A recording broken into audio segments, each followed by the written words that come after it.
Hi, good afternoon. I'm Lou Eisen, and this is Ring Talk. Today, we're going to talk about the fight I would consider the most important fight of all time in boxing history, and this is the rematch in 1938, June 22nd, between world heavyweight champion Joe Louis and former world heavyweight champion Max Schmeling, or as he pronounced it, Schmeling. Joe Louis was born in Lafayette, Alabama. He was born on May 13th, 1914, and to Monroe and Lily Barrow. And the father, shortly after he was born, Louis and his family were told that he had died in a work accident. In fact, he hadn't. He'd been placed in a mental institution. His mother moved the family up to Detroit, and his mother remarried. And what happened at that point was Louis was growing up, didn't do well in school, and got a job in the Ford factory, got a job delivering ice. People today think, what do you mean delivering ice? Can't you just go to the gas station or a grocery store and just get a bag of ice? It didn't work like that back then. People didn't have ability to make ice at home. So they would order these gigantic blocks of ice that weighed a couple 100 pounds. And they had a little freezer in their apartment or house. And Louis was the guy that had to lug these 300-pound blocks of ice in Detroit up 4 or 5 flights of stairs. And he could do it. He was extraordinarily strong. Max Schmeling was born September 28th in Luckau, Germany, 1905. And he grew up as a successful amateur boxer and became a professional boxer. And he was managed by a boxing editor of a newspaper when he first started. But when he came to America, he knew he had to go to the United States to get good fights and to get a shot at the world heavyweight title. He dropped his German manager because he just wasn't connected. And he hooked up with Joe Jacobs, who was called Yussel the Muscle. Joe Jacobs was the one who coined the phrase, we was robbed and we should have stood in bed rather than we should have stayed in bed. And Schmeling was beating American fighters. In Germany, he was knocked out in 2 rounds by the Torontonian. Larry Gaines, one of the greatest heavyweights this country's ever produced, who never got a shot at the world title because he was an African Canadian. In fact, Jack Dempsey's manager, Doc Kearns, said, Larry, if you were white, you'd be the heavyweight champion of the world. Schmeling also fought in various parts of Europe and eventually came to the United States, started to beat American heavyweights. Doc Casey was his trainer. Doc Casey was a great veteran trainer. And he showed Schmeling all the ins and outs of the sport. And in 1930, he held the title from 30 to 32. He beat Jack Sharkey. Schmeling became the first and only heavyweight champion. Boxing historians, hardcore fans will know this, to win the title by disqualification. Sharkey hit him low. There's no doubt that Sharkey hit him well below the belt. And Schmeling went down. He was in pain, but he was getting up. And Joe Jacobs, his manager, ran around to the side of the ring and said, "Stay down. Don't move. Just keep being in pain. Don't move." And he didn't get up. And then Jacobs got in the ring ropes and grabbed the referee and said, "What are you doing? Disqualify him. Disqualify Sharkey. He hit him low. He hit him low." And that's what happened. He got disqualified. And to prove it, Jacobs took out Schmeling's athletic supporter and showed a huge dent in it. He was hit low. It was an ignominious way to win the title. And Schmeling took a lot of heat for it, both in Germany and around the world.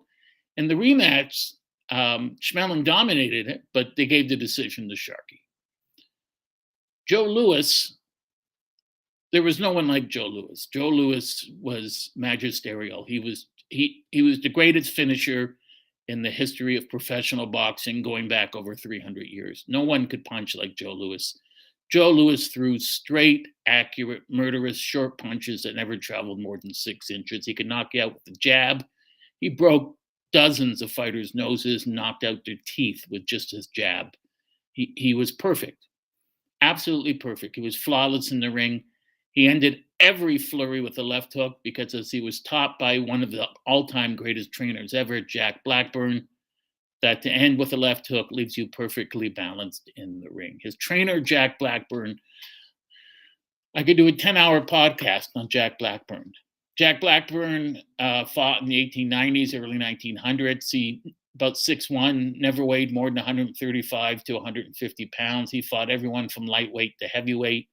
He fought Sam Langford. He fought Joe Gans. He fought all the greats. Never got a shot at a title because of the color of his skin. He was a great, great, great trainer. He knew all the ins and outs of boxing. And he was the one that said to Joe Louis, let your fists be the referee. Because you're black, you will never get a decision. And at first, when Louis was brought to him by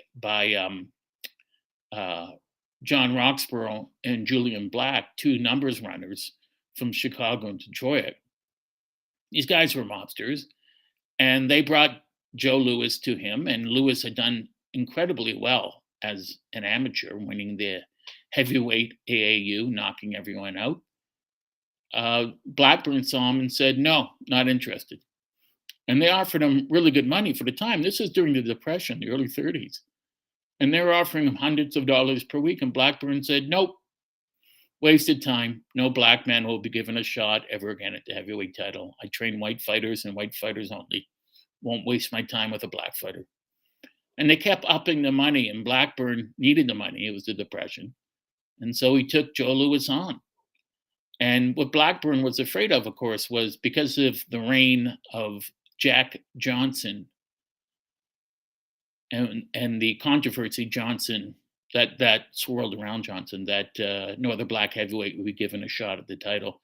I don't think Johnson did anything in particularly bad. He was convicted of breaking the Mann Act, violating it by transporting a woman, specifically a white woman, across state lines for the purpose of prostitution, although the woman he transported was his wife. They were trumped up charges, but because Jack Johnson made a point of rubbing it in society's face, which upset not just whites, but also African Americans, after he lost his title in 1915 to Jess Willard, there was sort of a gentleman's agreement that no black man would be given a shot again at the heavyweight title. So when Roxborough and Black got a hold of Joe Louis, they had a set of rules for Joe Louis. You can never smile or gloat over a fallen opponent. You can never be seen in public with a white woman. You can never have your picture taken with a white woman. And you always have to be, dressed in a suit and tie. You always have to speak well and be polite and just be very gracious for the opportunities being afforded you. Now, over the years, some people have viciously and mistakenly called Joe Louis and Uncle Tom, but that's simply ignorant. It's not true at all.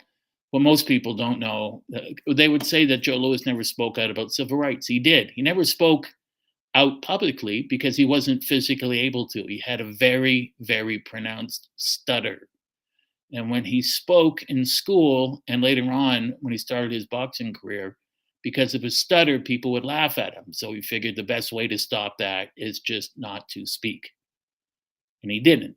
Louis had a lot of power behind the scenes in the State Department. He had friends in the office of President Roosevelt. So when there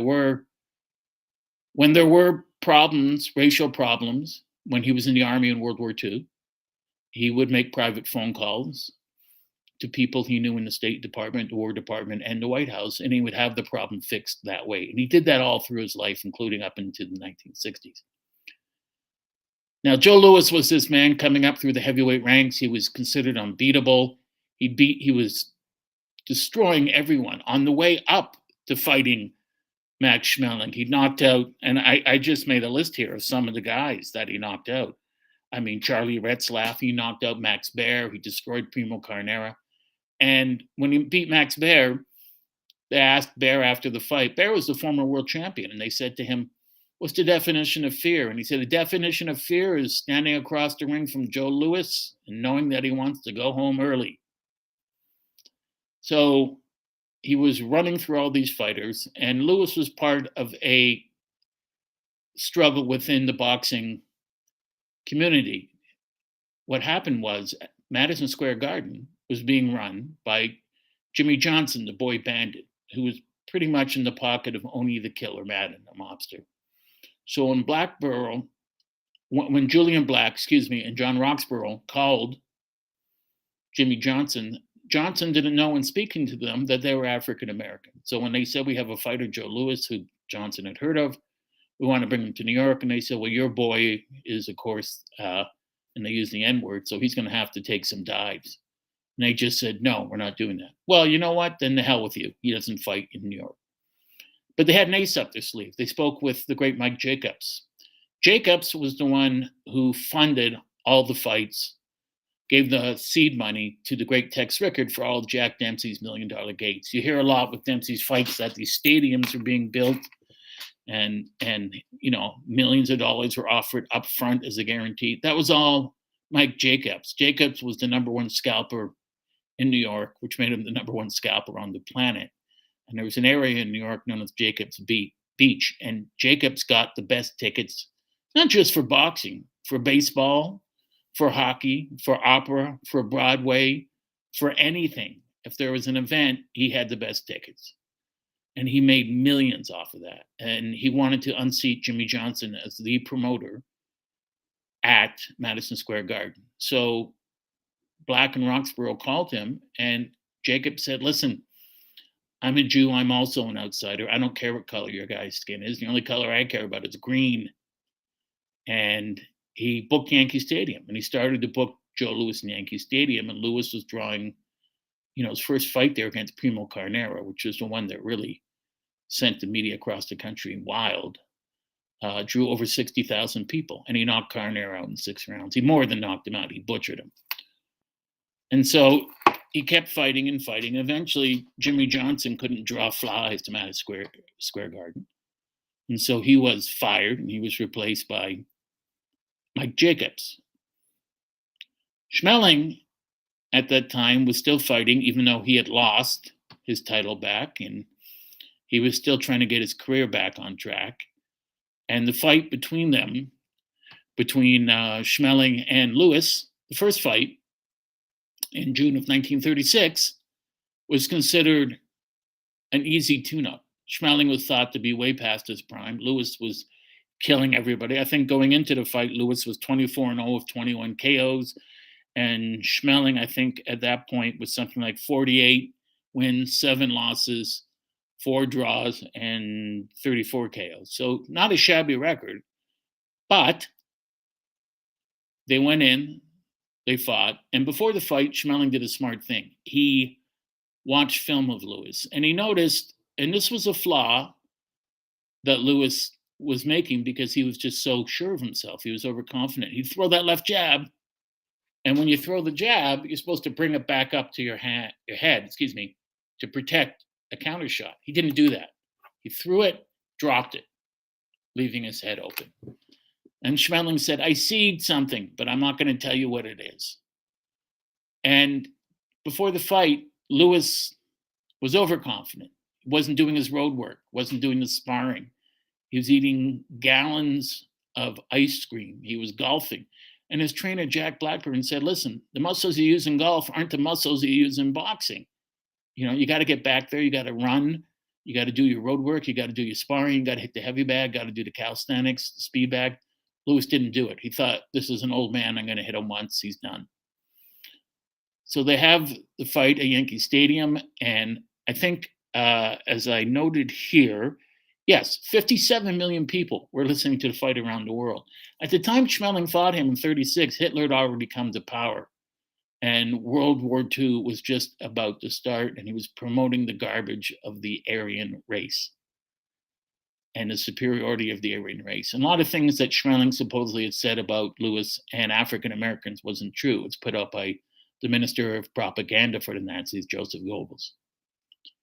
So they have the fight.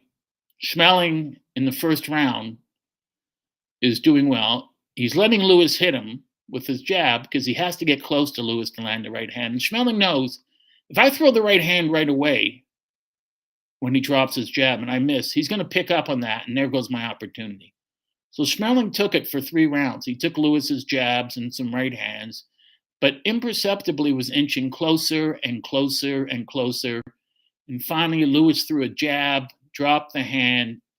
4th round, Schmeling came over, bang, with the right hand, hit Lewis, staggered him. Lewis staggered back towards the ropes. Schmeling followed up his advantage, hit him 4 or 5 shots, dropped him. From that round on, Lewis was out on his feet, didn't know where he was. And for the rest of the fight, he took just a ferocious beating, to the point where his mother, Lily Barrow, ran out of the Yankee Stadium saying, please don't let them kill my son. 12th round, he caught Lewis again. Lewis staggered back into the ropes, fell down, was on his knees, kept shaking his head, could not beat the count, and referee Arthur Donovan counted him out. 12th round. Everyone was crestfallen. My father was crestfallen. Lewis meant so much. It's hard to explain to people today that Lewis meant everything to everyone, especially to oppressed people throughout the world. Millions of people were listening to Lewis, wanting Lewis to win on the radio in Germany, mostly Jews, and throughout Europe. They wanted Lewis to win. He had the weight of the free world on his shoulders. But he didn't win. He'd made mistakes. And after the fight, he was very angry with himself.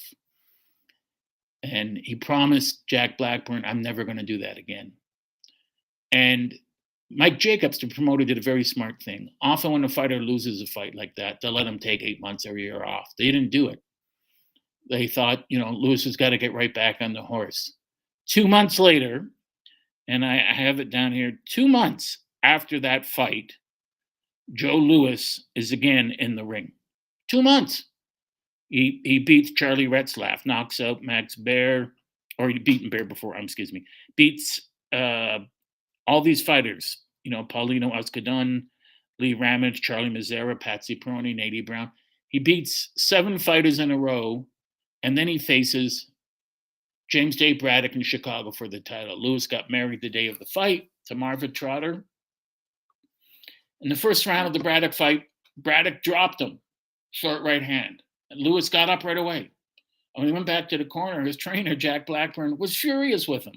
He said, why'd you get up right away? You think you can turn back time? You're already down. Take the 9 count. Take the time. Gather yourself. And he said, listen, Joe, Braddock is a former world champion. He's not a bum. He knows what he's doing. Don't let him do that to you. Take your time. And, Braddock came into the fight, and Braddock had arthritic ribs. And, his left arm was arthritic. So he wasn't in great shape. But Lewis took his time, kept jabbing, kept pounding him to the body, jabbing him to the head. And finally, in the 8th round, he hit him a right hand, and he knocked him unconscious. He was out before he hit the canvas. Now he was the heavyweight champion of the world. But he would not allow anyone, including the press, to call him that. He said, I'm not the champ until I beat Schmeling. Now, people think, and this is a common misconception, well, the next fight was Schmeling. The next fight wasn't Schmeling. The next fight was Tommy Farr.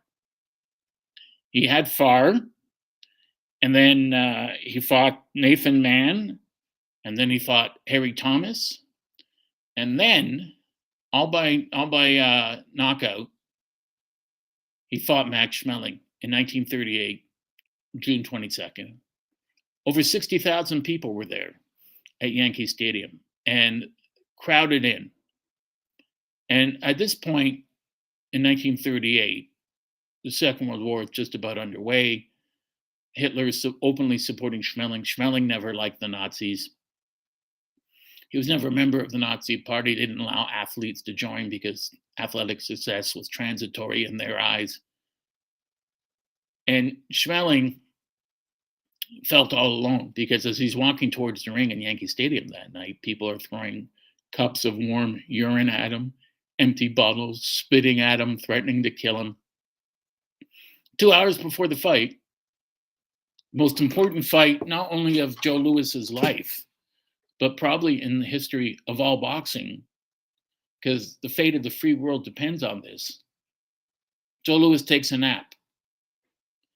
in the bowels of Yankee Stadium, in his dressing room, 2 hours before he goes on. He's sound asleep. Chappie Blackburn, they called each other Chappie. That was their nickname. Blackburn was like a father to him. Wakes him up about half hour before he goes in the ring. Tapes Lewis's hands up. Lewis starts to punch, gets up and starts to shadow box, develops a really good sweat. And Blackburn's talking to him, saying, you're going to be all right, Joe. You put in a lot of training. We've had 7 other fights.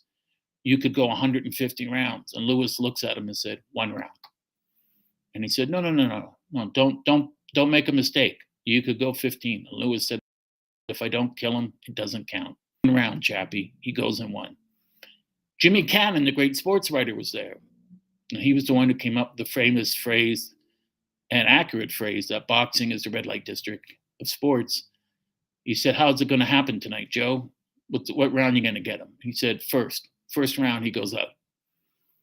Lewis walks to the ring. He looks like a king going to his throne. He sits in the corner while his gloves are put on.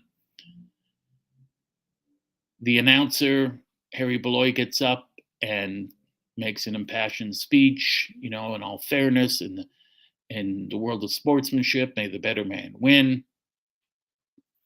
And Lewis is ready. Lewis is looking across the ring at Schmeling, who's smiling, but he's looking at him the whole time. Once he enters that ring, his eyes don't ever go off Schmeling. So the bell rings, Lewis comes out. Blackburn, his trainer outside the ropes, is thinking, just jab him and circle him, jab him and circle him, jab him and circle him, just jab, keep jabbing and circling him. Make the old man use his legs.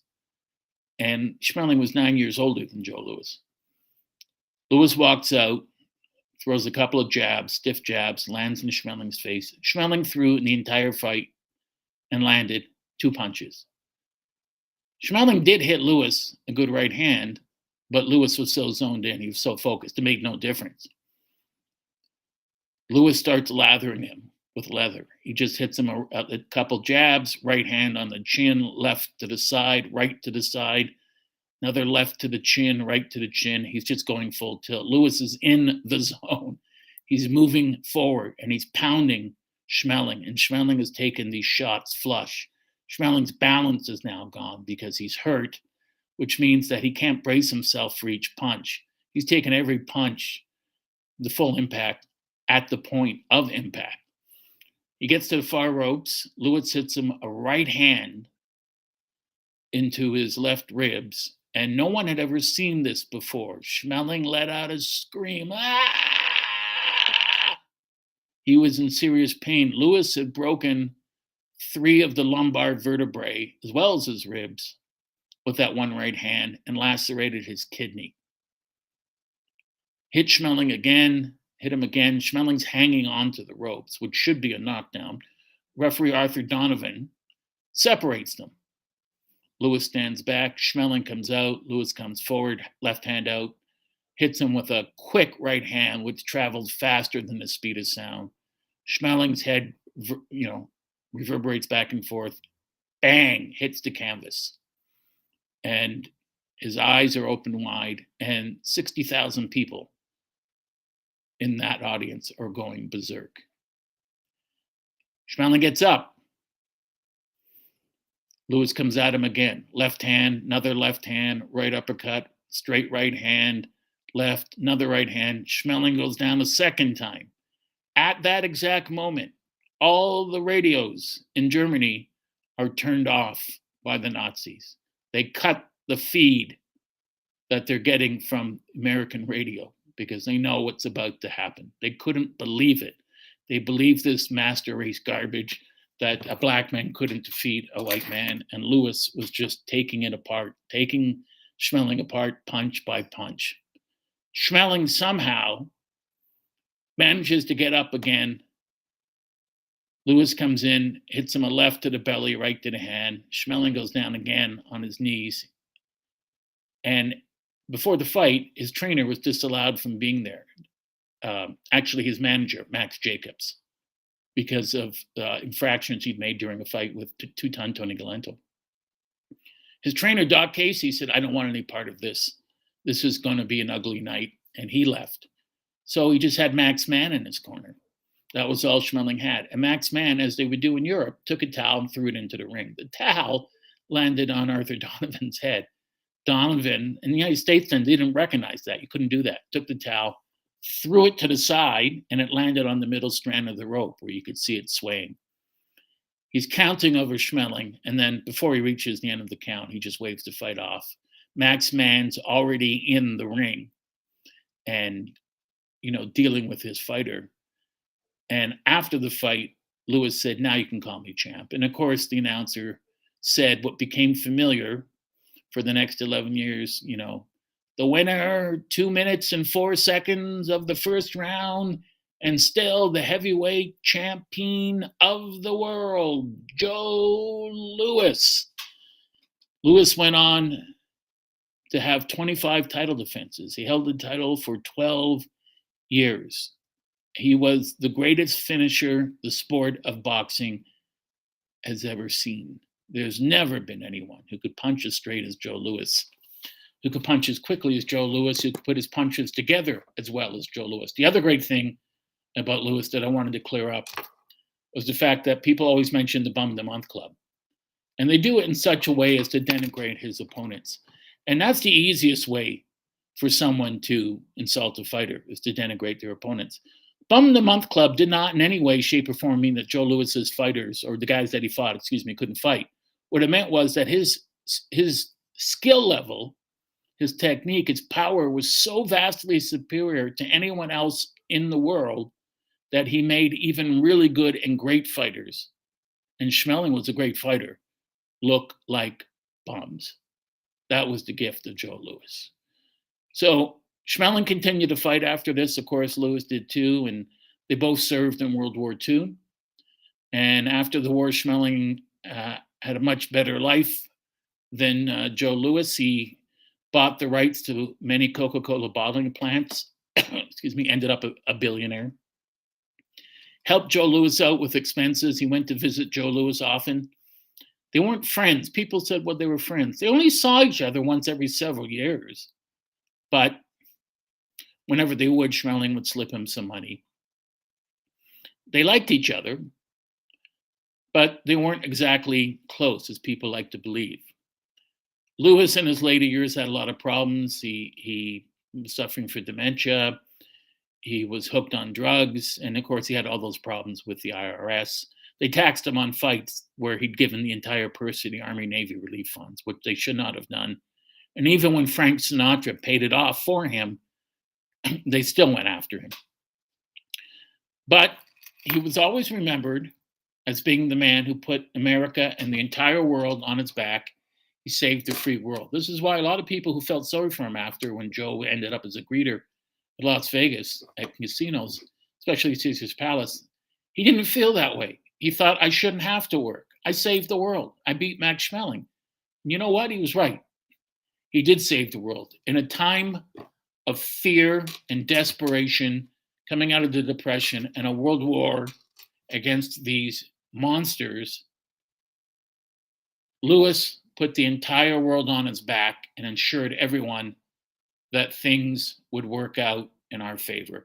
And he was the one who came up with the phrase, we will win because we're on God's side. Now, that's a famous quote by him.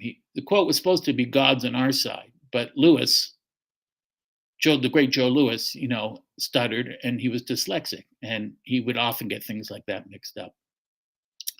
But he was one of the most beloved fighters of all time. Very few fighters that came after him that didn't credit their success to him. Rocky Marciano loved him. When Marciano beat him in Louis's last fight, Marciano turned away after he knocked him down in the 8th because he was crying because he loved Joe Louis so much. Everyone loved Joe Louis. In one of his last interviews, Max Schmeling said, everyone said that he fouled me. It may have been an illegal punch. He said, but that was 60 years ago, and the only thing that counts is that I love Joe Louis. And Schmeling ended up paying for Louis's funeral. The two men, as I said before, weren't close, but when they saw each other, they got along. There's never been a fighter like Joe Louis. I don't know if anyone has the ability to explain how magnificent he was, but everyone that came after him was influenced by him. And Joe Louis's appeal cut across all ethnicities and all religions. My father told me, and I heard the actor Jack Klugman from The Odd Couple say this, when Joe Louis fought, especially when he fought Schmeling, but when he fought in the radio in New York, in Philadelphia, in Los Angeles, in England, in Toronto, in Vancouver, in Montreal, in cities all over the world, the streets were empty. All you could hear were the open windows from houses and apartments and the radio broadcast of Joe Louis. And when the fight ended, thousands of people would swarm onto the street saying, "Did you hear that punch?" And that's the influence that Joe Louis had on everyone around the world. And after he beat Schmeling the second time, this was, I think, the third of 4 consecutive knockouts after he won the title.